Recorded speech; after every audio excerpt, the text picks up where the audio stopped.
Mobile রিচার্জের খরচ বৃদ্ধিতে বিপাকে গ্রাহকরা, হস্তক্ষেপ করবে কেন্দ্র, মুখ খুলল টিআরএআই।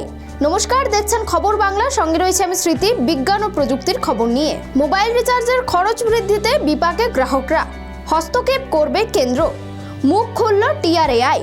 নমস্কার, দেখছেন খবর বাংলা, সঙ্গে রয়েছে আমি স্মৃতি। বিজ্ঞান ও প্রযুক্তির খবর নিয়ে। টেলিকম সংস্থাগুলির বাড়বাড়ন্ত রুখতে বিভিন্ন মহল থেকে কেন্দ্রীয় সরকারি হস্তক্ষেপের দাবি ওঠা শুরু করেছে, কিন্তু সরকারি সূত্রে খবর, কেন্দ্রীয় এই বিষয়ে হস্তক্ষেপে রাজি নয়।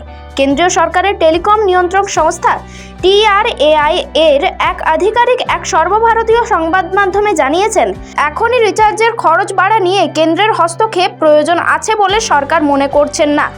এদেশে মোবাইল পরিষেবার খরচ এখনও বিশ্বের সবচেয়ে অধিকাংশ দেশের তুলনায় কম। সরকার চাইছে টেলিকম সংস্থাগুলির পরিষেবা উন্নত করুক।